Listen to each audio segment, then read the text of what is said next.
Okay, so first off, I did a poll to see the topic for today's live. I'm going to be doing a lot more lives over the coming weeks, trying to provide as much value and as much content out there as possible so that you guys can get some value and start achieving your fitness goals, and not only fitness goals, but habits, wellness, thought work, being able to kind of change your relationship with food. What's going on, Ryan? Change your relationship with food, change your relationship with dieting, with exercise, because there's a ton of myths out there. There's a ton of misinformation. So I really want you guys to have the best information out there. Looks like Instagram's doing something weird. I have two phones here, so if I'm kind of looking between, going up and down, that would be why. So I had an overwhelming... Instagram was split about 50-50 between nutrition basics and getting fit without the gym.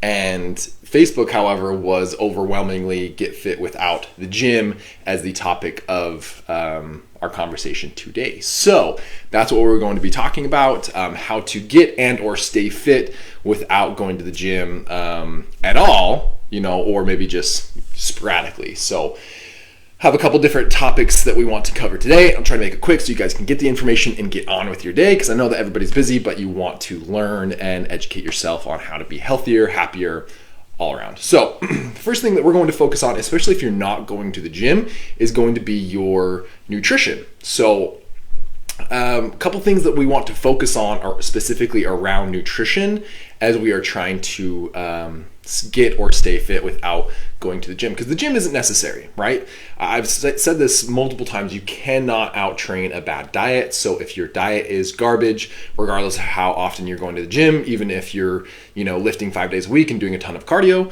you are not going to see the results that you want, because you just can't out-train a bad diet. As far as nutrition goes, when you are obviously counting your macronutrients,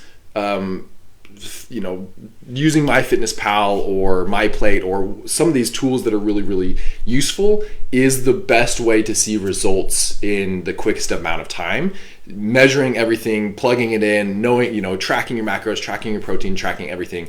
That obviously is the quickest way and the most efficient way, but a lot of times people get overwhelmed by doing that, or they don't want to log everything that they eat. They don't want to have to weigh everything out, which I totally understand. Not everybody is that serious about, their health and fitness goals. Not everybody is that serious about their nutrition, and it kind of comes in waves, right? It's an ebb and flow process in trying to accomplish your goals. So some ways to do it without tracking literally everything. Okay, first thing that you're going to want to do is focus on nutrient-dense food options versus calorie-dense food options.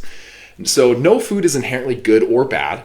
They just are on that kind of sliding spectrum between nutrient dense and calorie dense. So a nutrient dense option would be something like fruits and vegetables, lean meats, very raw foods.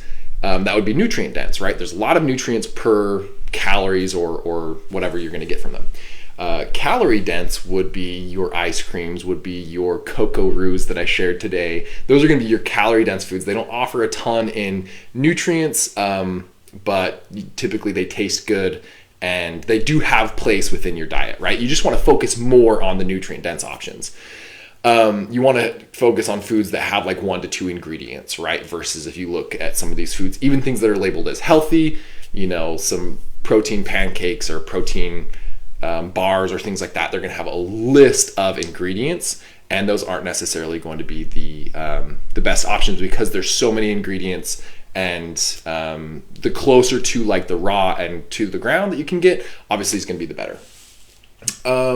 So we're going to be focusing on fruits, vegetables, lean meats, trying to keep your portion smaller. And in this scenario, when you say stay or get fit, I assume, like majority of us, we're trying to control our body fat. We're trying to either lose weight or maintain weight, but just get overall healthier. So that's kind of what we're going for. So focus on nutrient-dense meal options. Focus on fruits and vegetables, lean meats, nuts, things like that. But also know that just because something is considered healthy doesn't mean that it's going to fit within your calories, right? If you're trying to lose weight, you want to be in a calorie deficit, caloric deficit. So just mind your portions. Make sure that you're focusing on foods that are going to take up room in your stomach, like fruits and vegetables and lean meats and stuff like that. So we can move on. So reducing snacking. The reason being, I'm all for having planned snacks, but reducing snacking in that, there's not just like a bag of chips sitting out and you're just like constantly taking some as the day goes on, right? So if you're going to eat, this kind of falls into the next category. If you're going to eat, sit down, eat. If you're going to snack, sit down with your snack, like measure it out, like know what you're eating, right? Just don't constantly graze. So reduce snacking, having good food choices readily available to you, right? Like, so making sure that you actually buy those and not buy them and then put them in the crisper drawer at the bottom that never gets seen. I don't know if you guys experience that, but sometimes we buy a lot of food and then it goes in the bottom of the drawer and never gets eaten, and then we throw it out, a week or two or sometimes 3 weeks later. Whereas if you take those same fruits and vegetables or whatever and you put them out, you're a lot more likely to actually grab and eat those. So make them readily available, make them visible, right? That's one of the things that I talk about with my clients, and a lot through my social media is kind of forming good habits. One of the biggest things is make it visible, make what you're trying to accomplish visible.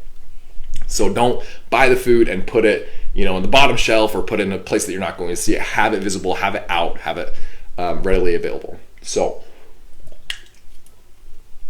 also, did you guys know that Rockstar has like little miniature cans? Found this at the dollar store when I was actually getting the powder for today for cleaning my gym clothes. Anyway, I digress. So next thing we're going to talk about is your eating window, right? If you follow me for a little while, you know that I'm not a huge proponent of intermittent fasting, just because there's a lot of misinformation around there.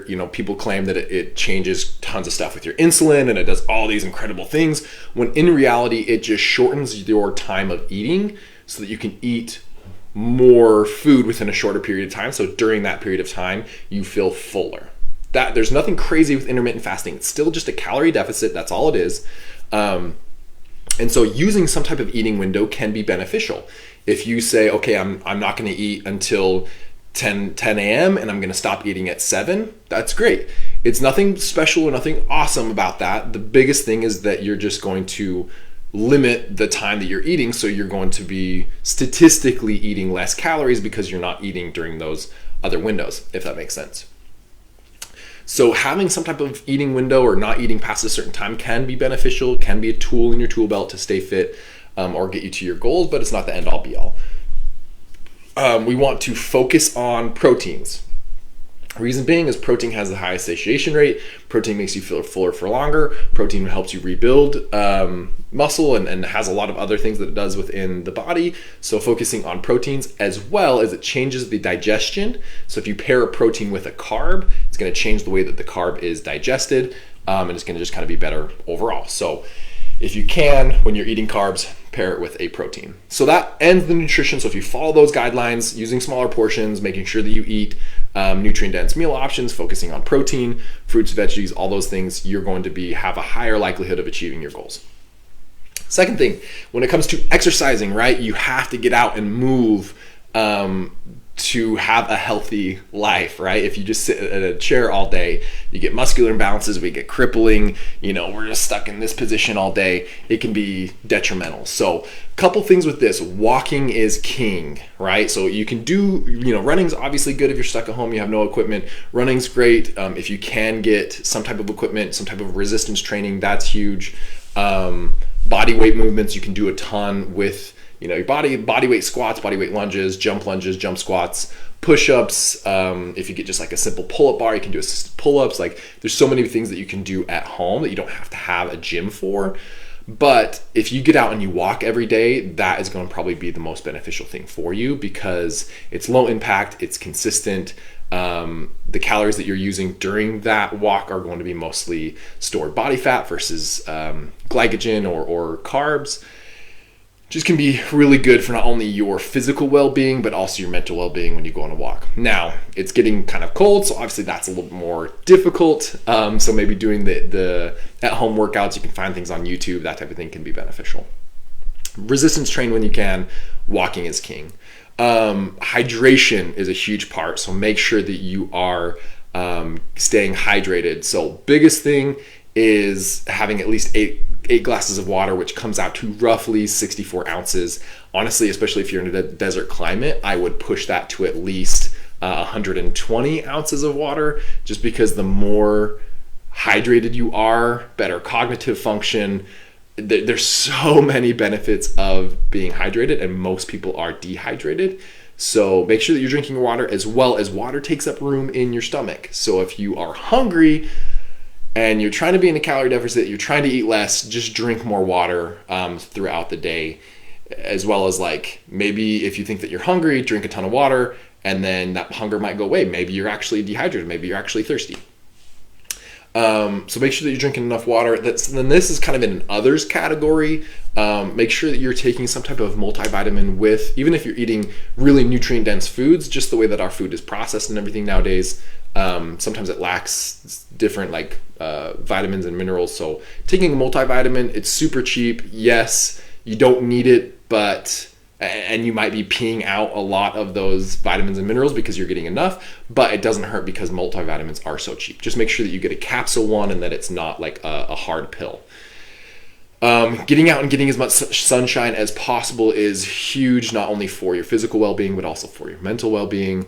And kind of along that same lines, especially when we're talking about overall fitness and wellness, doing some type of breath work or meditation, journaling, reading, that type of thing. With my clients, I do a 10-10-10 rule where they have to do 10 minutes of reading, 10 minutes of activity, and 10 minutes of silent journaling or meditation or something like that, just because you want to make sure that you are getting not only physical well-being but also mental, because everything starts with our thoughts. We have our circumstances, and then we think about those circumstances, and that dictates emotions or vibrations or chemical responses from our thoughts, and then typically we act on those, and then that determines our result. So this is just a quick Facebook and Instagram live on how to get or stay fit without the gym, right? So first thing, focus on nutrition, hitting those key points. Do at least some sort of activity for longevity.